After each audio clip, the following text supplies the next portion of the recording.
Good evening. It is Thursday, August 7th at 6 p.m. We are at the District Service Center in Cottage Grove, Minnesota. We would like to acknowledge that the land on which we gather is the land of the Mdewakanton Dakota people. Mdewakanton means dwellers of the Spirit Lake. First item on our agenda is 1.0, call to order. Dana? Louise Hines. Here. Brian Clark. Here. Sharon Van Leer. Here. Eric Tessner. Here. Melinda Doles. Here. Simi Petnaik. Here. Katie Schwartz. Here. 2.0, Pledge of Allegiance, please stand. I pledge allegiance to the flag of the United States of America and to the republic for which it stands, one nation, under God, indivisible, with liberty and justice for all.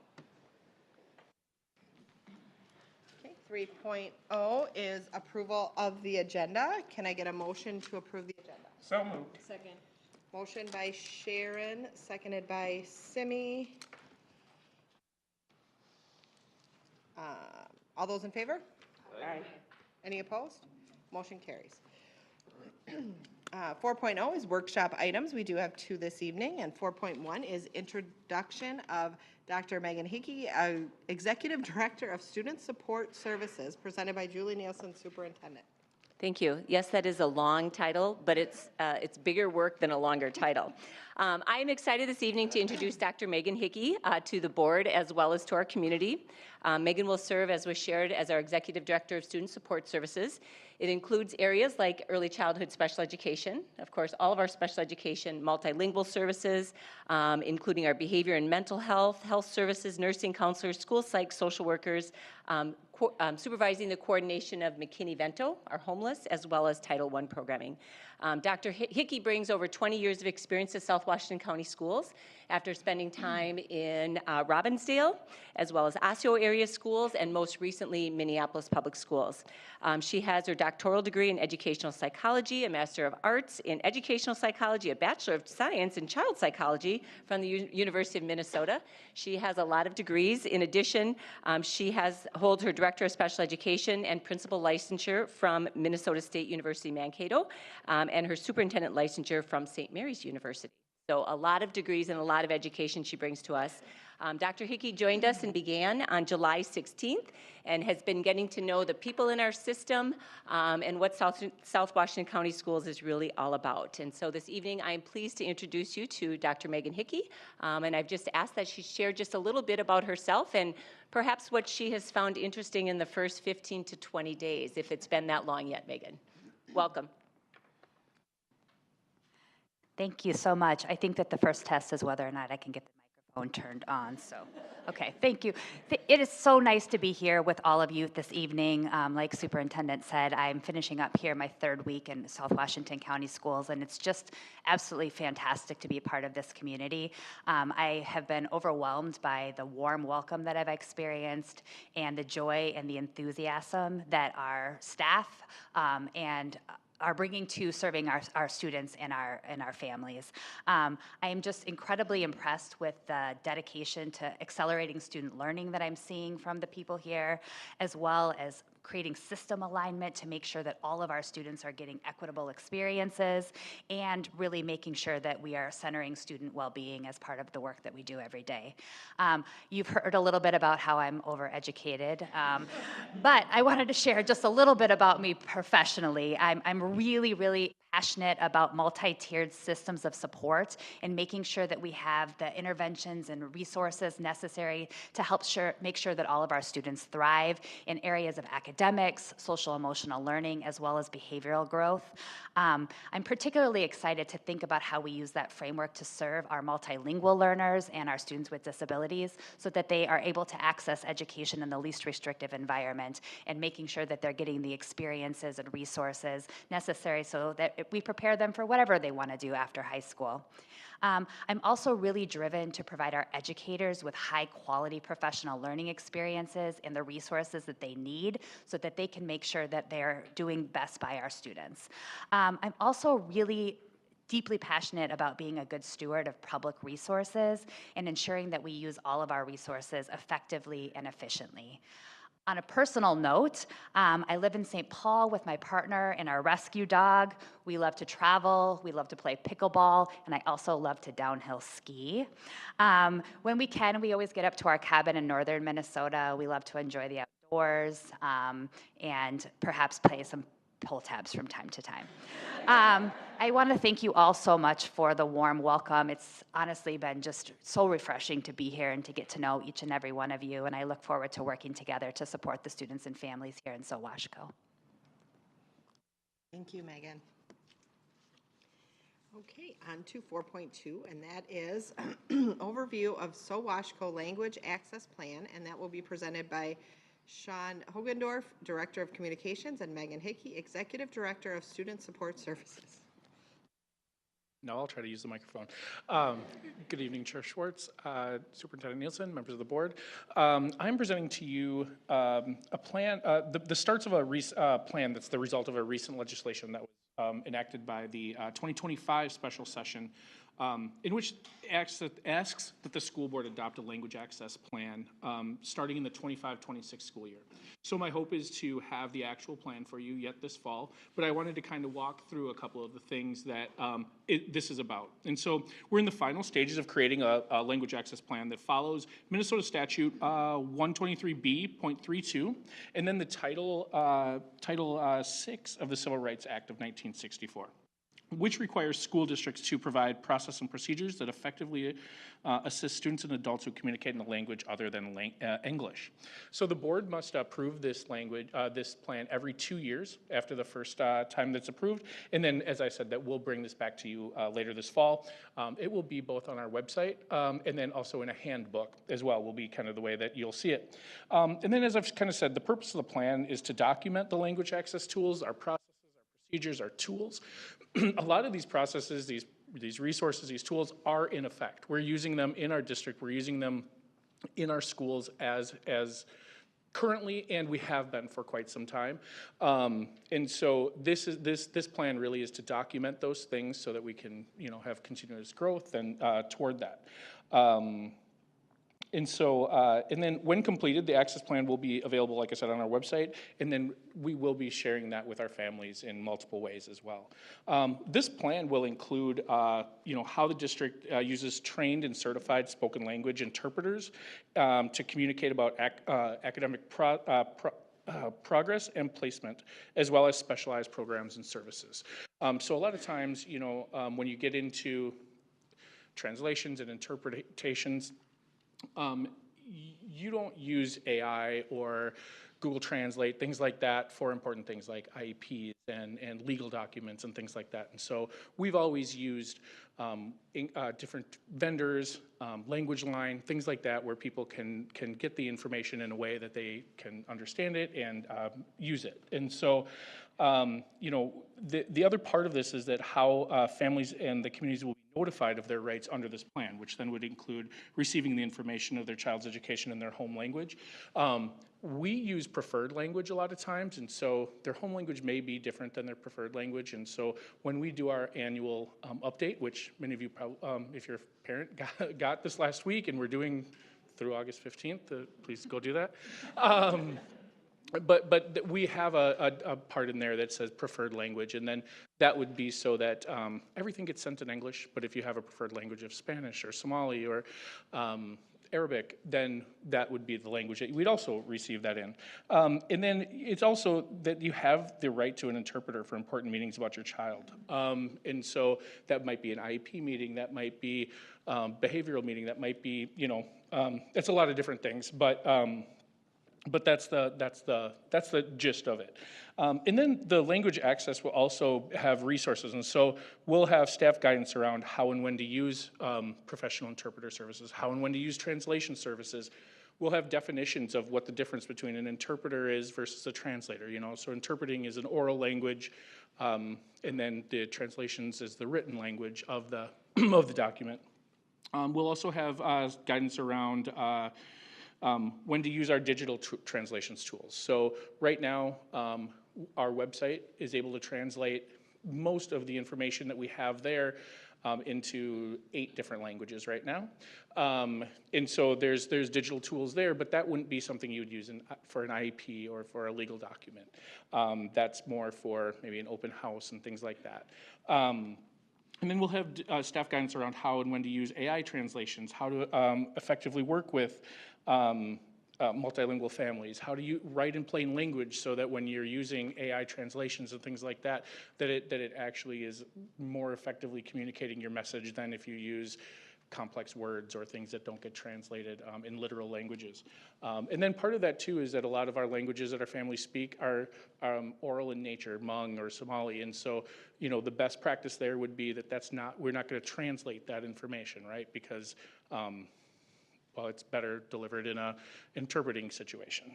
And then from that, we would be training our staff both with in-person workshops and step-by-step guidelines and best practices of how to do that. I think I'd finish with the language access plan has members of several teams. So communications is a part of that, student support services is a part of that, and then adult education is also part of that. And so we've got about a team of like 6 or 7 people who are sort of working to put this together. And like I said, we're hoping to have this maybe ready for October or November for you all. And then every 2 years it would be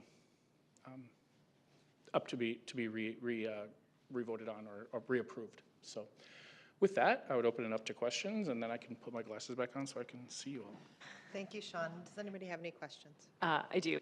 So thank you very much, Sean. You had mentioned that our website currently is translatable into 8 different languages. But I think, Kelly, you had said at a meeting earlier that we have like 85 languages spoken by students in our district, something like that. So what do we do for the other like 77 languages? Well, that's a good question. And that's where this sort of comes into play, right? So we have our top 8 languages in which we translate on our website and things like that in all of our communications. And then when through this is when you'd maybe call Language Line, or we would use Inco International, which is the vendor that we use for translations, who can then do maybe testing materials or legal documents, IEPs, things like that. And so that really falls a lot more under our multilingual services umbrella of things. The 9 languages or 8 languages, we kind of go back and forth. That's through communication. That's for the mass communication. And so if people request it and they do it, we're required by law to provide this information in a language they prefer. Okay. And did the state provide any support for districts, resource support for districts doing this? No. Okay. No. Just wanted to make sure.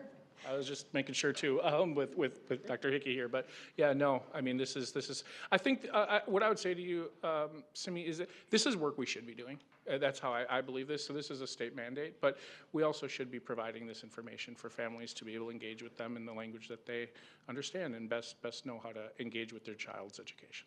And so we've been doing a variant of this for probably longer than I've been on the board, correct? I would assume so. Yeah. And so how much incremental work is it for us to be in compliance with the state versus what we've already been doing? It's documentation, like I said. So we've been doing most of this work. I don't think we're creating anything here. We're just documenting what we're doing. I do think that some of the procedures and things like that are going to help to solidify with staff. These are the processes and the procedures that we all stand by and support. But I think that I don't believe that there's anything new that we have to do to create this plan. I think it's just putting it all together in a coherent way for people to understand. That was it. Thank you so much, Sean. Anybody else have any questions? Yeah, I have a quick question. How difficult is it to find interpreters for some of those languages that are, with more newer immigrants or less common? And does it delay services ever, like IEP meetings or anything, when we can't find interpreters quickly? Go ahead. I'll do my best to answer that question, having only worked here for 3 weeks. But I think that that's part of the reason why we've selected a number of specific vendors, because they have access to those languages that are most relevant to our families. And we have a number of relevant vendors so that they can quickly access resources and interpretation services in languages that we need quickly. So Sean talked about Inco. Inco International, we use Language Line, and then we use University Language Services. Yep. So hopefully between those three vendors, we would be able to get any language. Language Line honestly has, I've never come across a language that Language Line did not have, which is pretty awesome. So that's always a good resource. And then obviously our goal is to provide in-person interpretation services in all ways that are possible. And then in the event that we need something specific, using some of those other platforms. Yeah, and I also think that sometimes we run into situations if maybe multiple schools have an open house or conferences on a single night. So then we would use a little bit from Language Line, a little bit from University Language University, and then Inco also has translation services as well as translations. So that's why we have multiple vendors, is so that we don't have to delay services and things like that to people. And the only thing I'd add to that is next week, we are actually rolling out to all of our schools a specific iPad that will act as the on-demand interpreter. And it's a person that, we tried it, person that comes on, it's like a FaceTime call.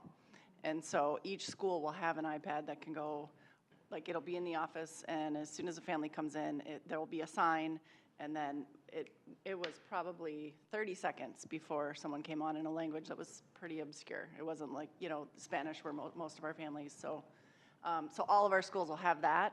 And like we said, we strive for that in person, but the face-to-face has gotten really great. So this is like, you make the call or whatever, and then you say, I need a speaker of like, I don't know, Armenian, right? I can't even tell And you how then many there was. they You guys bring like remember? an Armenian speaker on the. Yep, Okay. yes. So it's like a human person, not an AI person. Not that we know of. It was a human that came on, and we were like, we're just testing this out. She's like, oh, okay, what do you think? So. Okay, and so then the family can speak their preferred language to this interpreter who will then communicate in English to school staff. It's very similar to what you see in hospital systems. If you see like the rolling iPads, it's just like that. And so for the cost of something like that, is that like just an embedded, like we pay, X dollars per school year or X dollars per month, or is it like X dollars per interaction, or how does that hit our budget? Language Line is by the minute, which the 24/7 is great because that's a minute to minute. I think when we get into the personal interpreters, it's blocks of time. It's by the hour, I believe. And then the translations, if it were using Inco for those things, that becomes per the document. So it's a word count. And all of these, sorry. No, don't be sorry. All of these interpreters are like certified interpreters. It's not like, I know when I was a kid, I know this still happens, where children will end up going to the doctor and interpreting for their parents, but we don't, we would never do anything like that, or we don't try to. So that's a great comment, and that's what this is getting away from, right? We don't want children to have to interpret medical or educational things for their families, and so yes, they are all certified interpreters and translators who do this work. And and that's where some of the AI guidance and some of our websites, because that's AI, and so context matters, right? I think that when AI or Google Translate, they're going to translate word to word. When you're interpreting or you're translating information, the context is what matters, and so that's why these interpreters and these translators are know what they're doing, right? They're certified.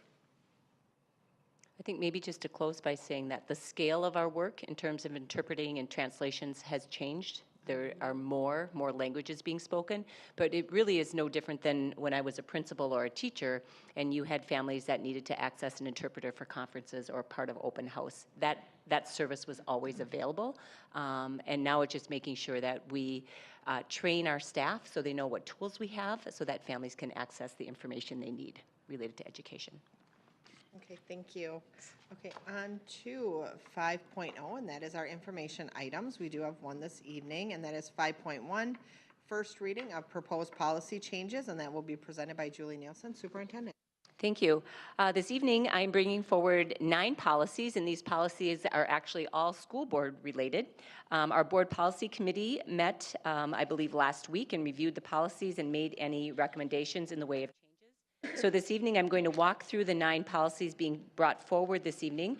Policy 203, you're going to see in that policy some updated legal references. There is the removal of Section 4, meetings of the school board, as well as knowing that there is a lot of information that's defined by statute and that it's not part of the model MSBA policy, 203. As I move into 203.1, 203.5, and 203.6, the consensus from the Board Policy Committee is that we take a look at those and move information from those policies into a procedure.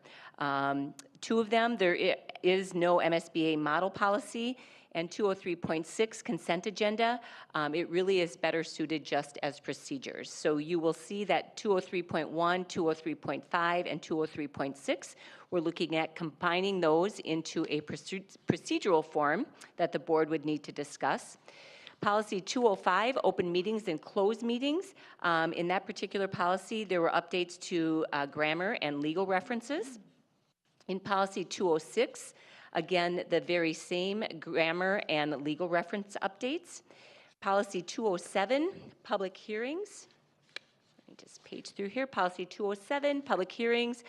There are some grammatical and legal updates to that policy as well. Policy 208, again, updates to grammar and legal references, and policy 209, which is our code of ethics. There are some legal updates, and there were some formatting changes just in the way of some of the capitalization. And so this evening, I am bringing these forward on behalf of the policy committee and opening it up to any board members for any questions or comments. And I think they're best given back to board members, since these are the policies that board members really support and work under. Thank you. Okay, Dana, did we have anyone sign up for public comment? Okay, board members, any questions or comments? Yeah, I got one here. So in 203, is it true that we suspend Robert's Rules of Orders during our workshop meetings? So can you explain which rules we were suspending specifically? We still call motions and second motions in a workshop, so I'm curious to know what that is. I think historically it has been that we don't sit down and do a formal, when they do presentations, they're not addressing Chair Schwartz, board members, that kind of a thing. It's just been a less formal practice. So this is really speaking to formality versus rules? In practice, that's my observation. I'm not sure that tracks with observations I've had since, okay, fair enough. Do you have something you want to add? So in our formal board meetings, I would generally call. We have not done this. I tried to go back to it at that one meeting where you have 2 minutes to speak, and then I would call another board member. That is what happens at our formal board meetings. This one, it would be like Simi asked those questions. There was no time limit. Then Melinda went into, no, but I know, but then Melinda asked questions. Good and thing then, there's no time and limit, then right? back to Simi. And in a formal board meeting, if Simi spoke and then Melinda spoke, it would not go back to Simi unless all other board members have had an opportunity. So there's not that formal, I would call on each board member to speak. Okay, so like a pro and a con. Correct, Okay, gotcha. yes. Okay, so my other question was kind of answered because, so we're going to consolidate 3 of these policies into a procedure. Is there anything that we will lose from our governance role as school board members by having these policies put into a procedure? We would not, because they're technically a procedure right now. We just list it as a policy versus a procedure. There really isn't anything in there that would change as having it as a procedure versus a policy. Okay, makes sense. And then, so I understand that there's this time, place, and manner procedure.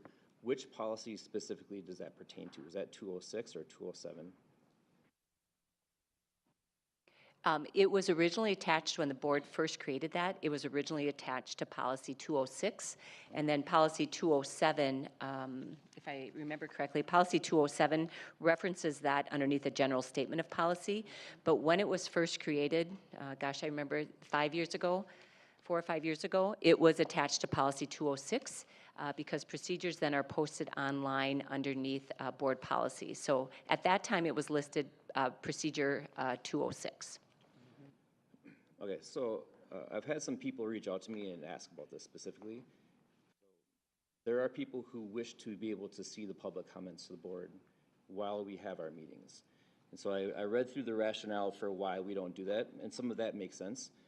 However, I think it would be prudent of us to maybe reconsider that if people come to speak to the board and they're following the procedure to speak about things that are specific to the school board or to the school district and speaking to the school board, not on behalf of community or trying to solicit some opinion, then I think we should allow those to be made public. And when Chair Shorts gives the like the opening, the preface, right? So you're going to go through and say, we're not going to allow this, we're not going to allow this. You could have that as part of that statement, that we don't want you to come up here and speak to the camera. You're speaking to the school board. And then we would be able to have those school board meetings or the public comments to the school board during a business meeting, as an example, available to the public. And should someone violate that and it needs to be edited, well, then that's a different discussion. So I think that that's something we ought to think about.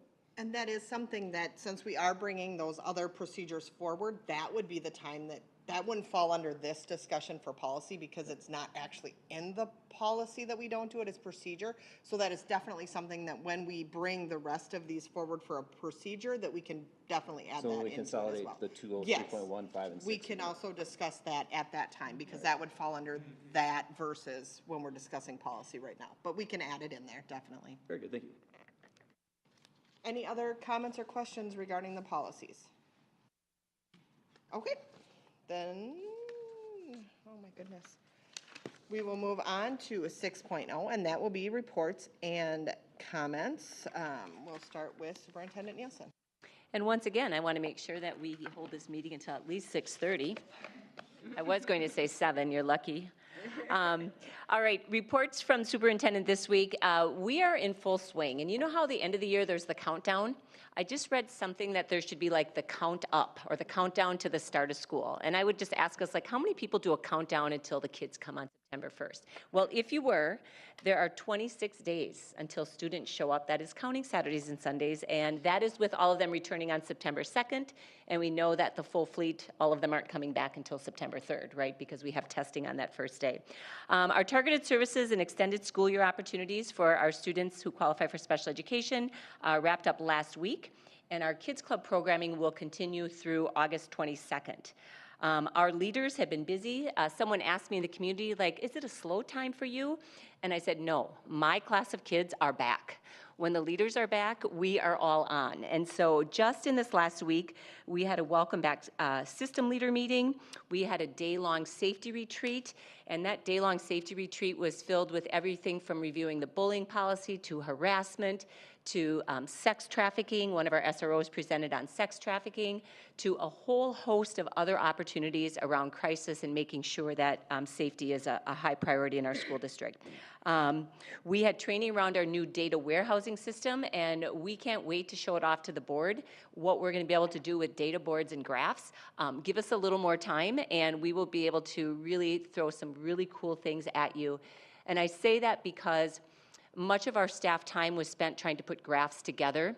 And now with this new program called Edge Climber, which is one of our pieces of big work this year, it will really support what we're doing with kids when they get it and what we're doing with kids when they're not quite there. And so please stay tuned for more information around that. But both our elementary and secondary leaders were in full days of training, asking good questions, having a lot of ahas, being able to look at attendance, discipline from multiple angles. So just an incredible data warehousing system. On Monday, August 18th, which is just a little more than a week away, we welcome new staff along with our year 2 and year 3 teachers back to our SoWashCo Academy. We call those teachers our P2s and P3s, if you hear that little acronym, probationary year 2 and probationary year 3. We will, however, have our brand new teachers all in the auditorium by themselves. So we'll get to zone in on anyone who is new to South Washington County Schools.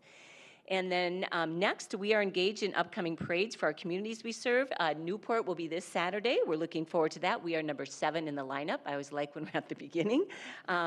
St. Paul Park will be the 15th, and we round out our community parades with Woodbury being on August 24th, the day before everybody ramps up to come into work on the 25th. And then finally, and the board will hear more, but just the construction update.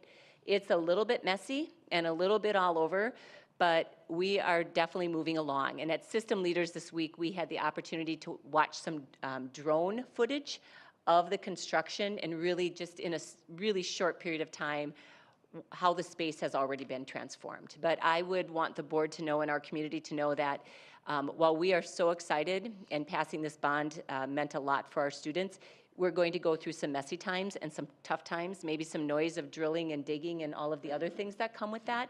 But we really believe that it's going to be great for kids when it's all done. And so with that, those are the items I have for this week. Thank you. Thank you, Julie. Board members, do you have any upcoming events that you would like to share with the board?